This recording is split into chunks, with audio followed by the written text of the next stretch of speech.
Z naszego poprzedniego filmu dowiedzieliście się Państwo, w jakich warunkach nie należy przetrzymywać papug. A jaka powinna być właściwa klatka dla amazonek?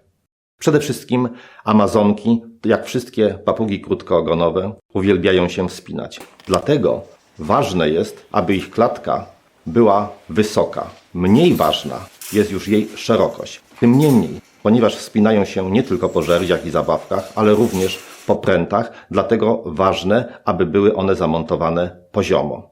Nie powinny być malowane. Papugi zeskubują farbę, często zjadają ją, a niekiedy bywa ona toksyczna. W filmie Klatka dla papug podaliśmy Państwu wzór, zgodnie z którym można obliczyć wymiary minimalnej klatki dla papug. Pamiętajmy jednak, nigdy nie ma za dużych klatek. Im większa klatka, tym lepsza.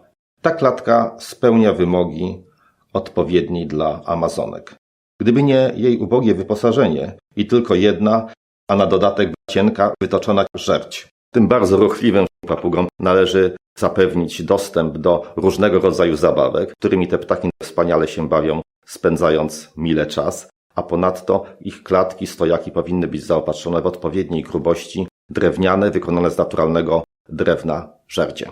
Oprócz zabawek, ptakom tym należy dostarczać również gałęzie drzew liściastych, które ptaki te wykorzystują do właściwej pielęgnacji swoich pazurów i dziobów.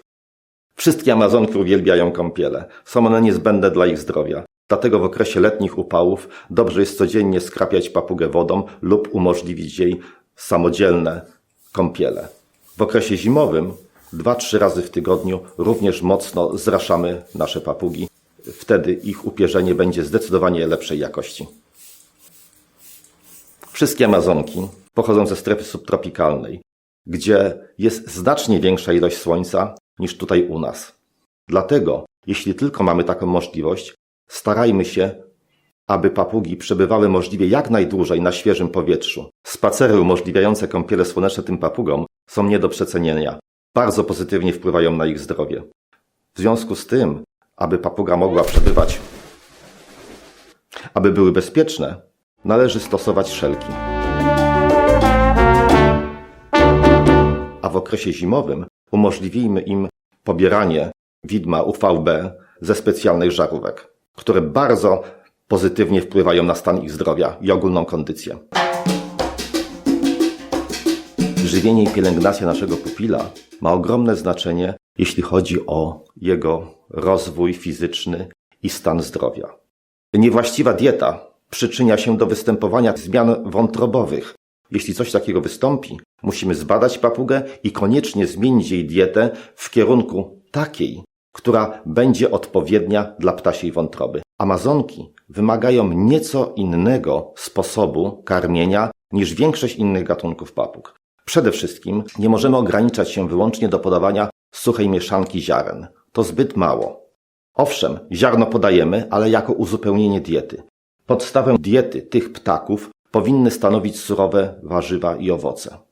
Uważajmy, aby w ich diecie nie było zbyt dużej ilości tłustych nasion oleistych. Nasiona oleiste powodują otyłość, a ta zawsze jest niebezpieczna dla ptasiego zdrowia. Dlatego bardzo dobrze, jeśli podajemy na przykład nasiona słonecznika, jest wcześniej je skiełkować. Podawanie skiełkowanych nasion jest korzystne dla ptaków, ponieważ są one łatwiej przyswajalne, a ponadto wzbogacone w witaminy. W diecie tych papug muszą znaleźć się również produkty pochodzenia zwierzęcego. Dlatego podawajmy im gotowane czy ścięte jajka, a ponadto dobrze od czasu do czasu, aby miały możliwość zjedzenia chude, najlepiej gotowane mięso, drobiowe, niesłone. Powinny otrzymywać dużo różnego rodzaju zielenin. Uwielbiają mlecz, gwiazdnice, które są ulubioną rośliną wszystkich papug, gotowane nasiona strączkowe, a ponadto gałązki do gryzienia z drzew liściastych, z których lubią obgryzać i zjadać korę oraz pączki liści. Amazonki należą do tych gatunków papug, które dają się oswoić również w późniejszym wieku. Ale najlepiej, aby trafiła do Państwa papuga możliwie jak najmłodsza, taka, która już jest całkowicie samodzielna, ale nie miała dotąd innych opiekunów.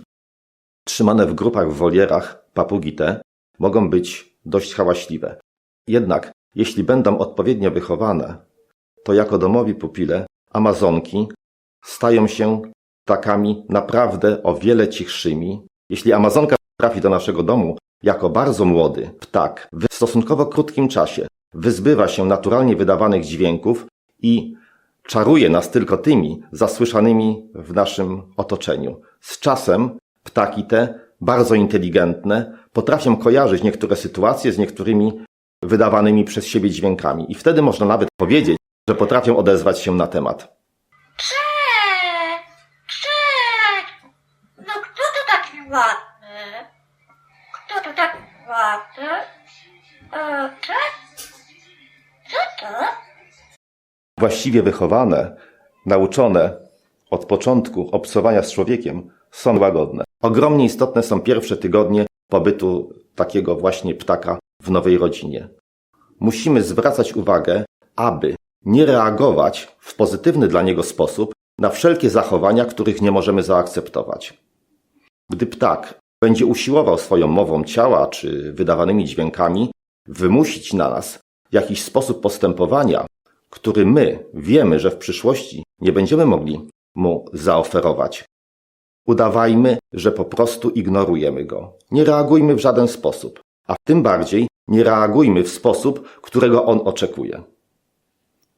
Jeśli ptak stwierdzi, że sposób, w jaki usiłuje wymusić na nas określony sposób postępowania, nie przynosi rezultatów, poniecha go. I wtedy będzie przez wiele, wiele lat naprawdę wspaniałym przyjacielem, z którym będziemy mieli bardzo bliskie i na wysokim poziomie rozwoju emocjonalnego kontakty.